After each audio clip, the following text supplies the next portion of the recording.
things that we can do as an institution to really transform all of our departments. And part of the discussion that we had as a committee is that it's not enough for us to meet these benchmarks to become a Hispanic serving institution, that we really want to look at justice and equity and look at it from the lens of all students that are from marginalized backgrounds, students of color, and then also, like our LGBTQ plus students, our students with disabilities, really looking at it through that lens.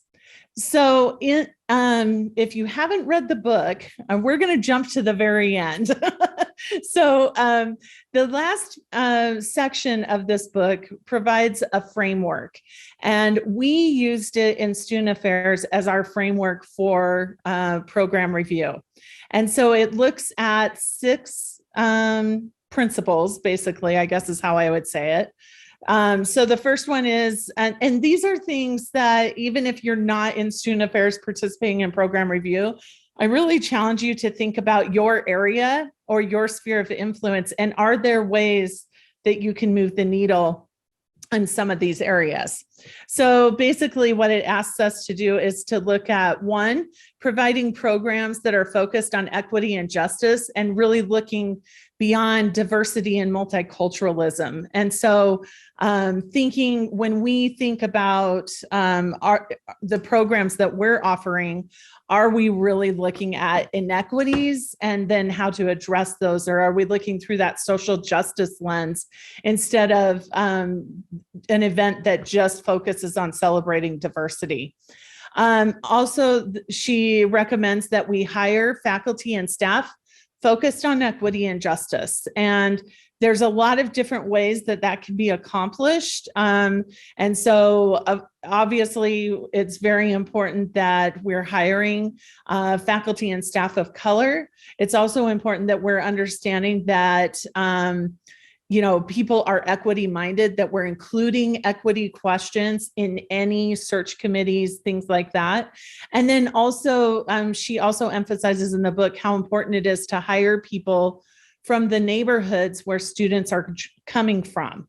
And so if a student knows that, like, hey, this is somebody from my area, and look at where they've gone, it's really reaffirming, and they really understand the community in a way that if you're not from that neighborhood, you might not understand. Also, she encourages us to embrace non-dominant indicators of success. So a lot of times in higher ed, we always jump to retention, graduation, GPA. Those are traditional indicators of success. And what she recommends is that we look at non-dominant indicators of success. And so it might be, are students feeling a sense of belonging, and let's really assess that. Or looking, I guess to me, it feels like a more holistic view of success and not just what we consider success. Also considering what is the student's goal and how do they know if they're successful or not. And so it's kind of turning the indicators of success that we usually look at on its head. So you still need those traditional indicators, and IPEDS requires that. And so, we will always have that. But it also gives us an opportunity to look at other areas of success. And then she does recommend that we reinforce multilingualism. And there's multiple ways that can happen. We'll kind of talk about that a little further. And then providing high touch practices for students. And I've had people ask me, what's a high touch practice? And a lot of times those are like the intrusive advising, or like we have a care team in student affairs that reaches out to students who are struggling academically, or like through My Success, when a faculty member raises a flag, then advisors reach out and we're doing things proactively. And so those are all examples of high touch practices, but we should all be doing those because the research really shows that those are effective for all students, and especially our students that are marginalized, students of color, our Latinx students, and other student populations really need that high touch, they need to have a person who they know they can go to that will help them. Then the sixth principle that she shares is providing students with diverse financial support. In the book, she called it diverse financial aid. We intentionally changed that to financial support because we really want people thinking beyond financial aid when it comes to this. Like, we really should be thinking about, how are our low income, first generation, Latinx and other students of color, how are they finding the financial resources that they need to be able to be successful in school. And I think that they did a really good job this morning explaining some of the complexities that students face when they're trying to balance work, school, a lot of different things. And so it really is critical. So I just want to check in really quick because I feel like I'm just talking a lot, but that's the way this is going to be because there's a lot to go through. But I just want to check in and see if there's any questions before I move to the next slide.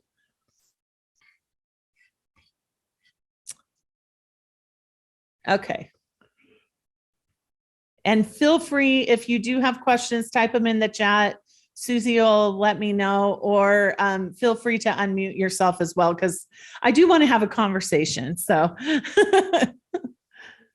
we've got a message from Scott Candida. Keep on talking. All right. Thanks, Scott. I'm glad you joined also. So, okay. For those of you who aren't familiar with program review, so this is a college-wide thing that happens for all non-instructional programs. So all departments in the college will go through a program review. And there's 3 phases to program review. So the first phase is a self-study that the department does. And that's where there's a lot of really in-depth questions. There's assessment and research that happens there to really look at the pros and cons, like what's going well within the department and where are there areas that need more resources and any barriers that they're experiencing as a department. Then what they do is they put together an external review team who come, and typically in student affairs, we've said we want one member of the external review team to be somebody from out of state, one person to be from like inside USHE typically, and then also one person within SLCC who is not in the department. So it could be a faculty member who's been working closely with the department. It could be another, director from a different department. And we're really trying to get people to branch out of student affairs so that it's not just student affairs centric, if that makes sense. And then what they do is they take the information from the self-study. The external review team comes to campus and they meet with a lot of stakeholders, and they do a 1 to 2 day site visit basically, but because of COVID, some of it's been happening online. But then what they do is they write up their findings and then provide recommendations. So then based on those recommendations, the department then develops an implementation plan. And then this is a tool that is used to show like how they're going to implement all of these findings. So our challenge within student affairs and with the assessment committee is we were working within this construct of program review and trying to figure out like, how can we embed justice and equity into that? And so the way that I visualize this, and if I was better, I would have created this really cool slide that would show this, but I'm just not that technical. So, but the way I see it is that our social and justice, our justice and equity framework is really a lens for that we would look at each of these three phases through. So the self-study would be focused on equity and justice, and the external review also is focused on that, and then also the implementation plan. And so I'm going to go through each of these phases so that you can see how we embedded that. And then this is our first year of, or our first cycle of departments that are actually embedding this into their program review. And so this is still, so I wish I could share like outstanding pieces where it's like, wow, look at what it's accomplished so far.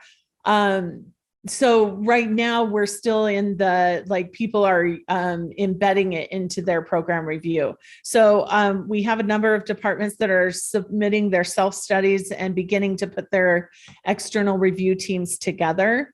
And I'm just really optimistic and excited to see how this takes shape. So were there any other questions, Susie, before I move on? Sorry. Nope, nothing as of yet, Candida. Okay, cool. Thanks. Okay, so the first phase is the self-study. And so what we did is we developed questions built upon that framework from the book. And then we ask departments to actually look at these as they're developing their self-study. So some of the questions are, we ask them to summarize the departmental programming and how is it embedded in equity and justice and not just diversity and multiculturalism. And so a department will look at that, and it really challenges the department to think about the types of programs that they do provide, and are they more like reinforcing diversity and multiculturalism, or are they more embedded in equity and justice? And one thing that I've been telling departments is really the self-study should be transparent. And so if this is an area where you find, oh, I don't think we're doing a good job of this, we really need to work on that they would acknowledge that in the self-study. Like a self-study is not meant to be just a sheet that says how amazing your department is, if that makes sense. It really should look at your department through a critical lens. And then it should cause you to grow and expand, basically. The next question we ask is, describing the progress on hiring staff committed to equity and justice. And then we ask them to provide tangible examples. And so they might provide examples of like how they've embedded equity into interview questions. They might talk about, that they've really been focused on equity and justice, and thinking about like having the staff.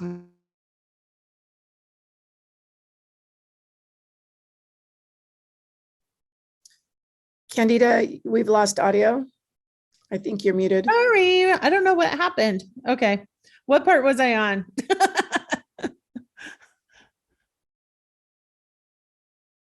Sorry. Okay, I'm going to talk about describing justice-oriented outcomes. Sorry, guys, I don't know what happened. That's weird. So we are also asking them to look at like, what are some justice-oriented outcomes of the department that are focused on social justice, critical consciousness, civic engagement with marginalized communities, et cetera. So it could be that, for example, like the Thanes Center for Student Life Leadership and Community Engagement, maybe they have a focus on working with community partners from marginalized communities, or maybe you've put together like some kind of civic, I guess like something in the community that gives back to marginalized communities. Or, there are some departments that have been engaged in book discussions on, how to be an anti-racist, or, becoming Hispanic serving institutions, even basing some things on white fragility. Things like that really show how you're focusing more on justice-oriented outcomes. And then looking at how the department is reinforcing multilingualism within the department. And that could be hiring people who are multilingual, but it also could be providing materials in Spanish and other languages. And so, we've got some great examples in student affairs where, like we've made our admissions application available in Spanish. And then we're also prioritizing, like we've made it a preferred qualification for all jobs that people are multilingual. And that way, if we do have candidates that are multilingual, then that gives them an edge in the hiring process, which is great. Also, then we ask them to describe high touch practices that are centered on the ways students of color experience the world, and then describing the efforts to meet the needs of low income students with housing and food insecurity. So all of this gets embedded into the self-study. So then the next step, I was just seeing if there's any questions. Okay. So sorry, Candida, I was just saying nothing, no questions yet. Okay, thanks, Susie. So the next step is developing an equity-minded review team. And I just want to say that this really requires intentionality. It takes a lot of reflection, and the director that is putting together the review team really needs to have a commitment to identifying systemic barriers. And so I want to give you a prime example. Ella Aho, the director of career services, right now in the interim role that I'm in, I'm supervising her. And so she is participating in program review. Career services as a department right now. And so one of the discussions that her and I had is, how are you going to address systemic barriers within your department? And like, who do you know, or who within your field of career services are really committed to JEDI work? Who I guess, like, you're looking for people that are on the front end of implementing equity and justice work within their departments. And we also are really asking people to center the voices of people of color and other marginalized identities within their review teams. And so really thinking about the lived experiences of people of color, and then people with that commitment to JEDI work. And then a new challenge that we've been posing to our student affairs staff is to identify at least one member who works at a Hispanic serving institution. And that way we can start picking other schools' brains to figure out, like, what are some ways that they transformed, for this example, career services. And so Ella identified 3 fantastic reviewers. One is from an HSI in California. One is on the equity board for MPACE, which is the National Organization for Career Services. And then one is a faculty member here at SLCC. So it's just a great way to get a review team that can really look at things through this framework. So then we have similar questions. I won't go through each of these because they're very similar to the previous questions that we ask of the during the self-study, but we have questions that are very much focused on how well is the department doing in relation to each of these things. And one of the overall questions that we're asking is, overall, how well is the department centering the voices and experiences of students of color and other marginalized groups? And so we want to make sure that we're getting feedback from our review teams on, are there blind spots? Are there places where we're missing some of the barriers that students might be experiencing? And a lot of times I've found this for myself. I think a lot of you may know, but I was the director of the Disability Resource Center for 5 years before moving into some other roles. And sometimes you're so into the work that you're doing as a director and the great things that the department is moving forward that you don't even think about some of the blind spots that you might have. And so it actually really helps to have a good external review team come in and help give you ideas. And to me, it's a way to really help innovate as well. So, okay, so then basically like the external review team then writes up their recommendations. They provide a lot of great feedback to the department. Hopefully they've identified really specific things that need to happen within the department.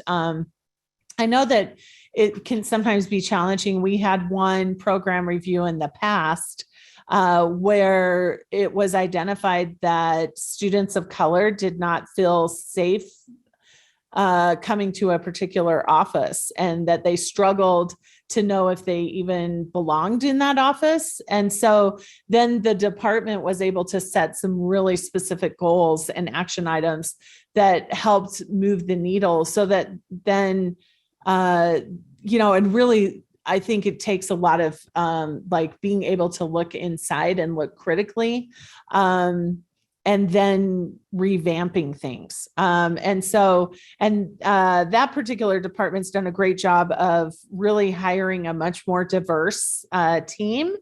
And it really is making a difference. And that's before we even had this justice and equity framework in place. So I'm very optimistic that this is going to help us move some really exciting things forward. So anyways, what basically, the director and the department will get the feedback from the external review team, and then they work collaboratively as a department to put together an implementation plan. And then this gets shared with the vice president. It also gets shared with senior leadership. And the college is committed to providing, it's a good way to advocate for like IBP requests that might help with a particular area. When an IBP request is tied to program review, I have found for myself, it's a much stronger argument to get resources. So specifically on the implementation plan, we're asking people to address the barriers that were identified, especially in relation to equity and justice. And then part of the challenge is a lot of times when people start developing an implementation plan, they might set like really easy goals because it's like, I know that I'm going to achieve this. And what we're really challenging people is we want you to set lofty goals. This should be a 3 to 5 year plan that really lays out a path for your department, and it should cause you to stretch. There should be some uncomfortableness because you know that you're going to grow and it's going to get you out of your comfort zone. And so we really want departments to set those lofty goals, and then also to think about through those goals, how are they centering the voices of students of color and other marginalized identities? And then in student affairs, we're providing annual updates each year to the vice president, and Dr. Lepper's very interested in seeing how things progress. And then I know in the student affairs leadership team, we have very real conversations about how can we help support each of these plans because they're really essential. So anyways, that's kind of a broad overview of everything that we're doing with this. And I guess I'm just going to open the floor and let people ask questions. And like I said, feel free to unmute yourself, or if you want to put it in the chat, then Susie can help share that. Candida, this is being recorded, right? I don't know if they are. Russ, is this being recorded? Yes. Okay, thanks. Yes, Yeah. it's being recorded. Okay, so Karen, I guess how to jump in and out. Is there a way to send a link out to individuals? So she's just saying she wish she would have heard more of the the Now, session? once I receive the link, then just contact me and I'll push it out to you and you can send it to whoever is requesting. Okay. Okay. Yeah. So Karen, can you reach out to Russell? Candida, I'm going to put the Justice and Equity Framework link in the chat for everybody Thank to you. see. Yeah, thank you. Yeah, we've posted that on the program review webpage for student affairs. And so everybody can go and look at it. And honestly, we don't care who uses it. So don't feel bad if you're utilizing it. I really think this has the potential to change a lot of things at the college and really help all of us engage in this in a really deep way. And so I would love to see every department utilizing this framework in addition to like the other framework for program review. So any other questions?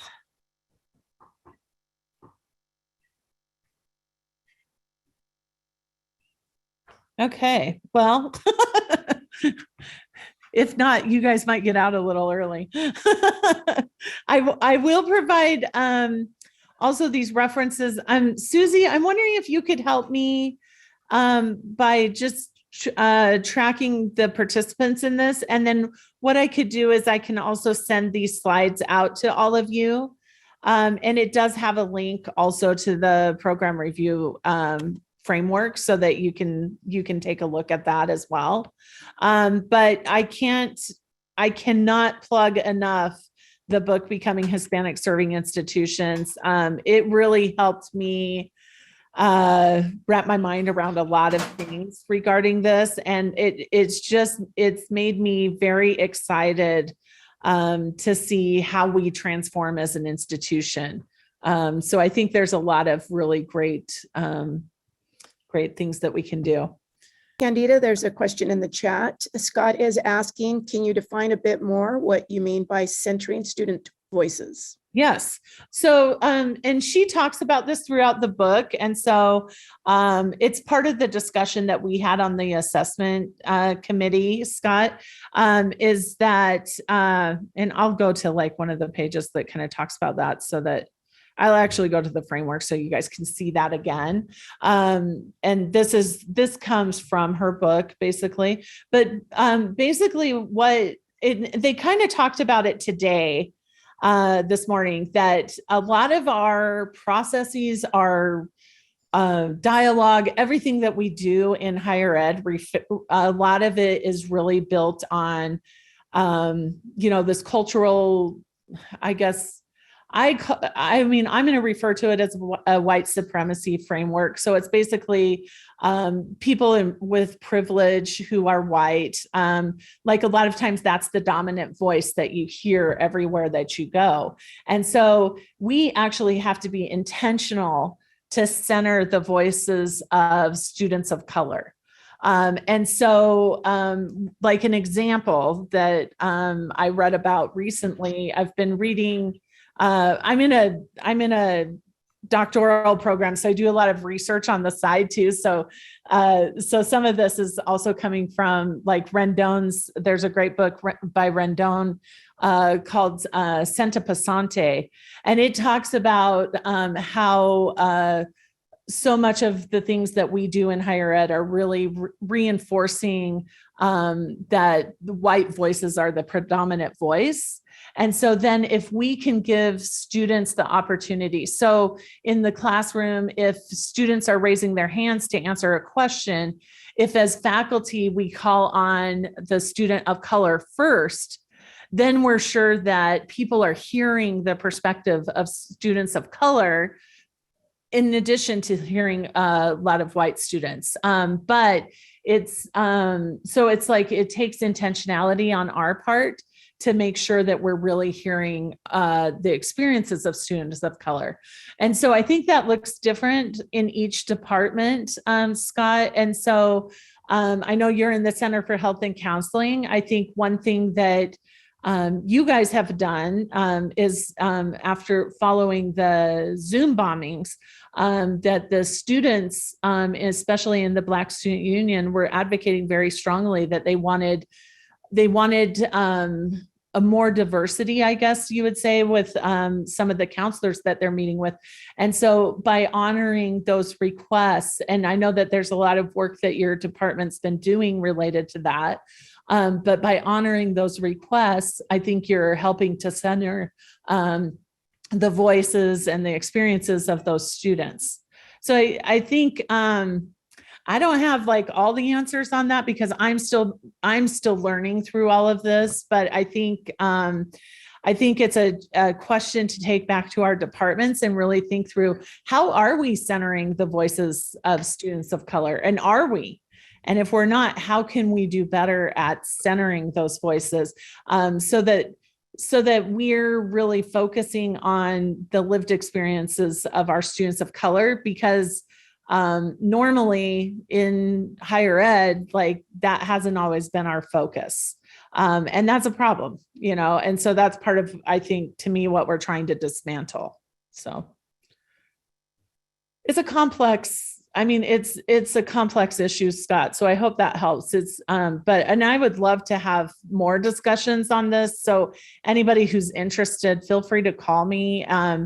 Or if you have other ideas or you want to challenge something, I'm totally open to those conversations as well. Because I think one thing I've learned, especially over the past 2 years, I would say, as we've done some book discussions and different things like that, it's just engaging in the conversations and being open to these different ideas and other people's lived experiences. It just strengthens all of us, but it's a call to action. And it's not enough just to listen and then to not change our environment. So I guess to me, that's why I'm really excited about this, because I think it'll help us do that as an institution. So, or at least within student affairs. So any other questions? I feel like what I'm going to have to do is like a round 2 next year so that we can highlight some of the departments that have actually gone through this, and they can kind of talk about, their experience through this framework and what they learned, because to me, that's where we're going to find the really exciting pieces. I will share one more example, and this comes from athletics and campus recreation. They're also doing a program review right now. And Paula in the recreation department contacted me and is like, holy cow, this is like, some of this is like new stuff that you're making us think about. And it's like, yeah, so we were processing that, and I was trying to help her understand the framework. And then she started talking about, well, I've been listening to these podcasts and I found these ideas, and it just opened all of these new ideas that and so she's really embraced this idea of like exploration and figuring out how to make some of this work within her department. So, kudos to the recreation department. I'm excited to see what they develop through this as well. So anyways, there's a lot of exciting stuff that I think will come out of it. That's the long and short of it. So, yes, I agree, Gretchen. Thank you. I saw your chat that, yeah, I agree. A follow-up will be great. So I really appreciate all of you joining us. And I hope that it kind of gives you some food for thought. And feel free to reach out to me with any questions or anything like that. I'm happy to have further discussions, and actually hope we're able to do that, because we all need to learn and grow together, I think, in this area. So unless there's anything else, am I missing anything, Susie? No, I think you got everything. Great. Awesome. Well, thank you so much for joining us. And Susie, you have a list of participants. And so if you can send that to me, then I will send all of you the PowerPoint so that you have it. Yep, I'll send you that list, Candida. Thank you. Okay, thank you. Bye, everyone.